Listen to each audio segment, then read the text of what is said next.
नमस्कार दोस्तों, आपका हमारे चैनल में स्वागत है। आज की कथा में हम बात करेंगे भृंगी ऋषि के बारे में, कैसे उनके हठ की वजह से हुई महादेव और जगदम्बा मां के अर्धनारीश्वर रूप की उत्पत्ति। क्या कारण है कि उनके 3 पैर हैं? चलिए शुरू करते हैं इस कथा को। महादेव के गणों में एक है भृंगी। एक महान शिव भक्त के रूप में भृंगी का नाम अमर है।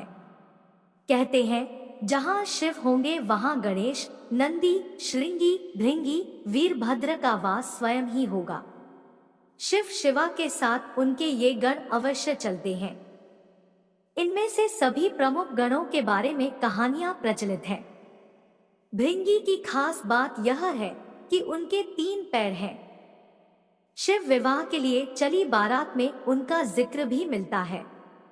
भृंगी के 3 पैर कैसे हुए, इसके पीछे एक कथा है जो हमें बताती है कि उमा शंकर के बीच का प्रेम कितना गहरा है। दरअसल भृंगी की एक अनुचित जिद की वजह से ही सदाशिव और जगदम्बा को अर्धनारीश्वर रूप धारण करना पड़ा था। भृंगी महान शिव भक्त थे। सदाशिव के चरणों में उनकी अत्यधिक प्रीति थी। उन्होंने स्वप्न में भी शिव के अतिरिक्त किसी का ध्यान नहीं किया था। यहाँ तक कि वह जगतजननी मां पार्वती को भी सदाशिव से अलग मानते थे। उनकी बुद्धि यह स्वीकार ही नहीं करती थी कि शिव और पार्वती में कोई भेद नहीं है। एक बार सदाशिव के परम भक्त भृंगी ऋषि कैलाश पर अपने आराध्य की परिक्रमा करने पहुंचे। सदैव की तरह महादेव के बाईं जंघा पर आदिशक्ति जगदम्बा विराजमान थी। महादेव समाधि में थे और जगदम्बा चैतन्य थी। जगदम्बा के नेत्र खुले थे। भृंगी तो आए थे शिवजी की परिक्रमा करने और शिवजी ध्यानमग्न थे। शिव प्रेम में भृंगी मतवाले हो रहे थे। वह सिर्फ शिवजी की परिक्रमा करना चाहते थे क्योंकि ब्रह्मचार्य की उनकी परिभाषा अलग थी। पर क्या करें, पार्वती जी तो शिवजी के वामांग में विराजमान है। भृंगी अपना उतावलापन रोक ही नहीं पाए। साहस इतना बढ़ गया कि उन्होंने जगदम्बा से अनुरोध कर दिया कि वह शिवजी से अलग होकर बैठें ताकि वह शिवजी की परिक्रमा कर सके। जगदम्बा समझ गई कि यह है तो तपस्वी, लेकिन इसे अभी ज्ञान नहीं हुआ है, अभी इसे अधूरा ज्ञान ही है, इसलिए उन्होंने भृंगी की बात को अनसुना किया। भृंगी तो हठ में थे, कुछ भी सुनने समझने को तैयार ही नहीं थे। फिर से पार्वती जी से कहा कि आप कुछ देर के लिए हट जाएं, मैं परिक्रमा कर लूं। मां पार्वती ने इस पर आपत्ति जताई और कहा कि अनुचित बात बंद करो। जगदम्बा महादेव की शक्ति है, वह सदाशिव से पृथक होने को कैसे तैयार होती। माता ने भृंगी को कई तरह से समझाया, प्रकृति और पुरुष के संबंधों की व्याख्या की, वेदों का उदाहरण दिया, परंतु भृंगी भी वैसे ही हठी। हठी की बुद्धि तो वैसे भी आधी हो जाती है। माता द्वारा दिए ज्ञान उपदेश उनके विवेक में उतरे ही नहीं। उनकी बुद्धि सृष्टि के इस रहस्य को समझने के लिए तैयार ही नहीं हुई। उन्होंने सिर्फ शिव की परिक्रमा करने की ठान रखी थी। माता ने सोचा इस अज्ञानी को कुछ भी समझाने का लाभ नहीं, इसे अनदेखा ही कर देना चाहिए। माता शिवजी से अलग न हुई। भृंगी ने भी हठ ही पाल रखा था। अपने मन की करने के लिए एक योजना बना ली। भृंगी ने सर्प का रूप धारण किया और शिवजी की परिक्रमा करने लगे।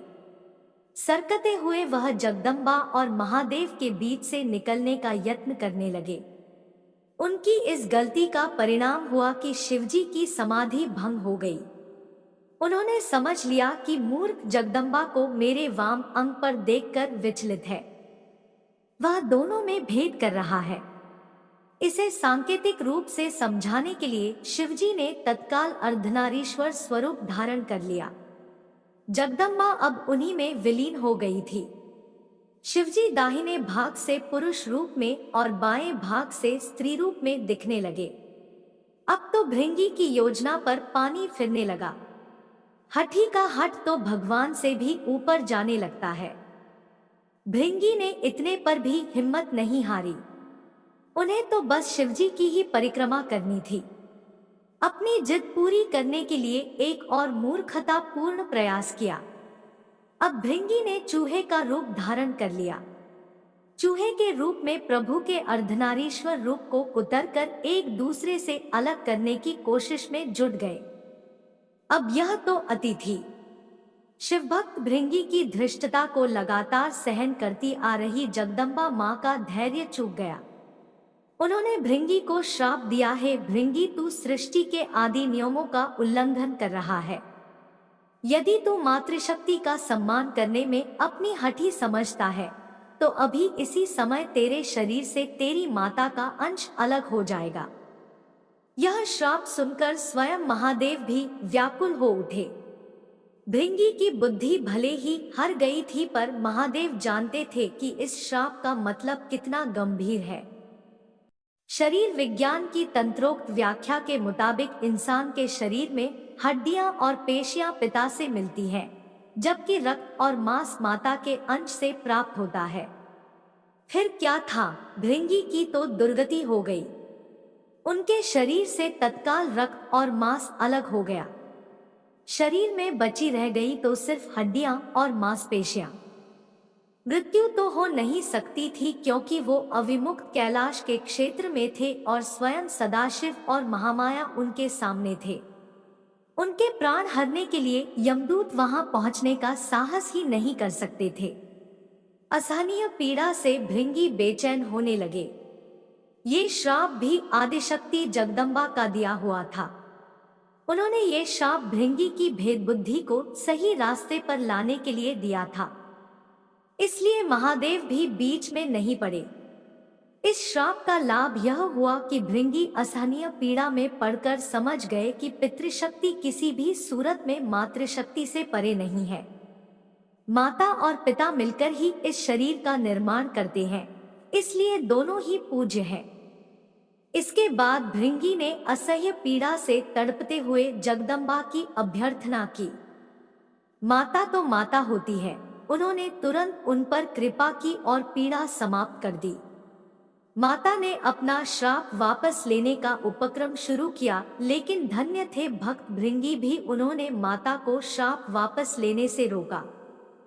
भृंगी ने कहा, माता, मेरी पीड़ा दूर करके आपने मेरे ऊपर बड़ी कृपा की है, परंतु मुझे इसी स्वरूप में रहने दीजिए। मेरा यह स्वरूप संसार के लिए एक उदाहरण होगा। इस सृष्टि में फिर से कोई मेरी तरह भ्रम का शिकार होकर माता और पिता को एक दूसरे से अलग समझने की भूल न करेगा। मैंने इतना अपराध किया, फिर भी आपने मेरे ऊपर अनुग्रह किया। अब मैं एक जीवंत उदाहरण बनकर सदैव आपके आसपास ही रहूंगा। भक्त की यह बात सुनकर महादेव और जगदम्बा दोनों पुलकित हो गए। अर्धनारीश्वर स्वरूप धारण किए हुए मां जगदम्बा और पिता महादेव ने तुरंत भृंगी को अपने गणों में प्रमुख स्थान दिया। भृंगी चलने फिरने में समर्थ हो सके, इसलिए उन्हें तीसरा पैर भी दिया। तीसरे पैर से वह अपने भार को संभालकर शिव पार्वती के साथ चलते हैं। अर्धनारीश्वर भगवान ने कहा है, भृंगी, तुम सदा हमारे साथ रहोगे। तुम्हारी उपस्थिति इस जगत को संदेश होगी कि हर जीव में जितना अंश पुरुष है उतनी ही अंश है नारी। नारी और पुरुष में भेद करने वाले की गति तुम्हारे जैसे हो जाती है। पुरुष और स्त्री मिलकर संसार को आगे बढ़ाएं, दोनों बराबर अंश के योगी हैं। यही सिद्ध करने को मैंने अर्धनारीश्वर रूप धरा है। स्त्री पुरुष दोनों का अपना स्थान, अपना अस्तित्व है। इसे नकारने वाले को शिव शिवा दोनों में से किसी की भी कृपा प्राप्त नहीं होती। वह जीव मृत्युलोक में सदा शिव शिवा की कृपा के लिए तरसता ही विदा हो जाएगा। भृंगी को वो पद प्राप्त हुआ जिसे हासिल करने के लिए इंद्र आदि बड़े बड़े देवता भी लालायित रहते हैं। अगर आपको ये वीडियो अच्छा लगे तो इसे लाइक, शेयर और चैनल को सब्सक्राइब कर लीजिए। इससे हमें आपके लिए और अच्छे वीडियो बनाने की प्रेरणा मिलती है। धन्यवाद।